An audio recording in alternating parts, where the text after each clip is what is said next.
Bismillah, Assalamualaikum warahmatullahi wabarakatuh. Alhamdulillah, wassalatu wassalamu ala rasulillah wa ala alihi wa sahbihi wa man walah, amma ba'd.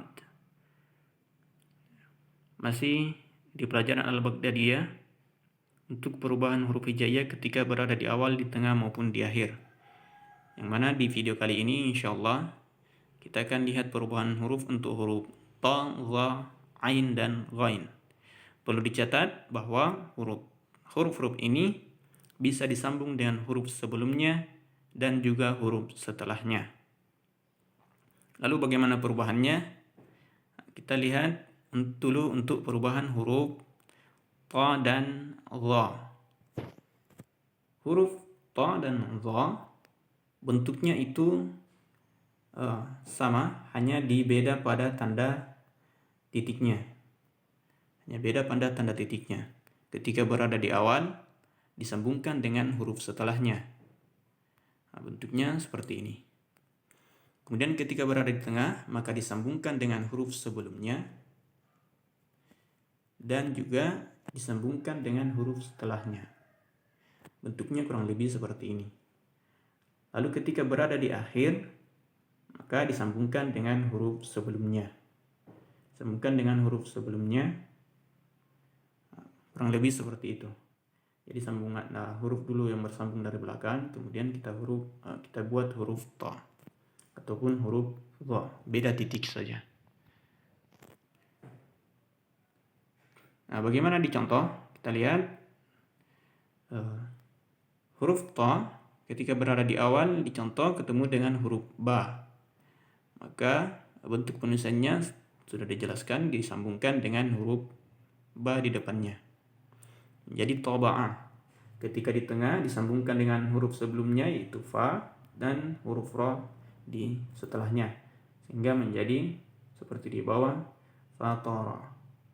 Kemudian di akhir bertemu dengan huruf sin dan juga huruf ba sebelum huruf sin, maka huruf ta disambungkan dengan huruf sin.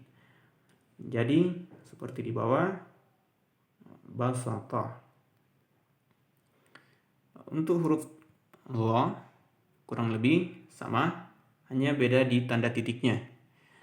Bentuk penulisan dan sambungannya sama, hanya beda pada tanda titiknya. Ketika di awal huruf dha ketemu lam, maka disambungkan dengan huruf lam menjadi zalama.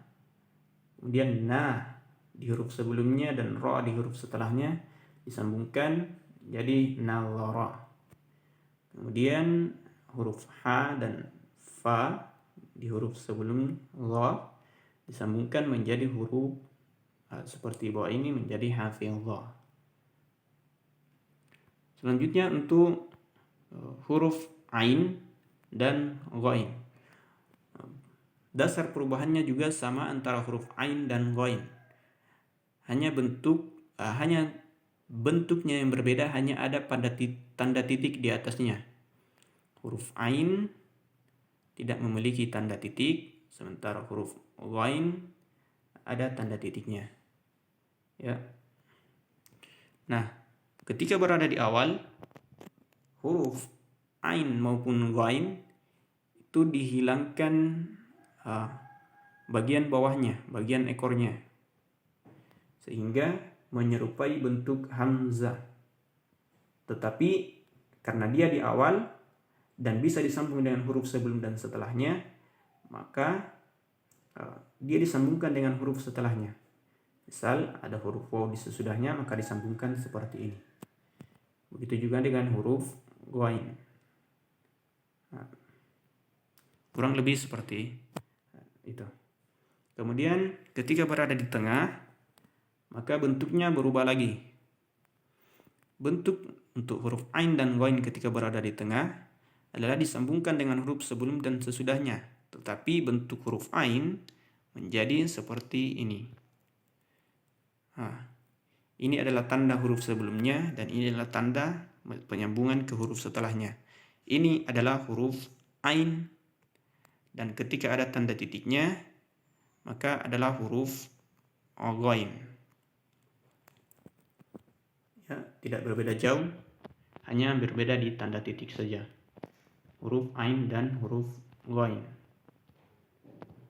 Kemudian ketika berada di akhir, maka huruf ain maupun ghain itu disambungkan dengan huruf sebelumnya, namun bentuknya tetap memiliki ekor. Bentuknya seperti ini, memiliki ekor, hanya bentuk kepalanya itu menyerupai ain ketika berada di tengah. Ghain juga begitu. Huruf ghain sama, ingat hanya berbeda di tanda titik saja. Kita lihat langsung di contoh untuk huruf ain. Huruf ain ketika di sini bertemu dengan huruf ba, maka disambungkan dengan huruf ba dengan cara yang sudah dijelaskan sebelumnya, sehingga bentuknya menjadi seperti ini, abada. Kemudian di tengah bertemu dengan huruf jim dan setelahnya ada huruf la, maka disambungkan menjadi seperti ini, ja'ala. Di akhir bertemu dengan huruf ra. Ingat, huruf ra ini tidak bisa bersambung dengan huruf setelahnya. Ingat pelajaran sebelumnya. Sehingga huruf ain berdiri sendiri. Kalau bisa disambung dengan huruf sebelumnya, misal bertemu dengan huruf shin, maka bentuk penulisannya adalah seperti yang sudah dijelaskan sebelumnya. Ya, namun karena di contoh ini bertemu dengan huruf ra, huruf yang tidak bisa bersambung dengan huruf setelahnya, maka huruf ain tetap bentuknya. Selanjutnya untuk huruf ghain. Kita lihat contoh huruf ghain di awal bertemu dengan huruf fa, maka disambungkan seperti ini menjadi ghafara. Ketika berada di awal di tengah bertemu dengan huruf fa, setelahnya juga ada huruf fa, maka disambungkan. Bentuknya seperti yang di bawah itu, fa ghafara, sudah dijelaskan sebelumnya. Kemudian ada huruf di akhir, ada huruf zai sebelumnya. Ingat bagaimana sifatnya huruf zai? Ya, tidak bisa disambung dengan huruf setelahnya, sehingga huruf ghain berdiri sendiri atau bentuknya tidak berubah, sehingga penulisannya seperti di bawah. Kalau huruf sebelumnya bisa disambungkan, maka disambungkan dengan bentuk yang tadi. Ingat bentuk yang tadi, seperti ini.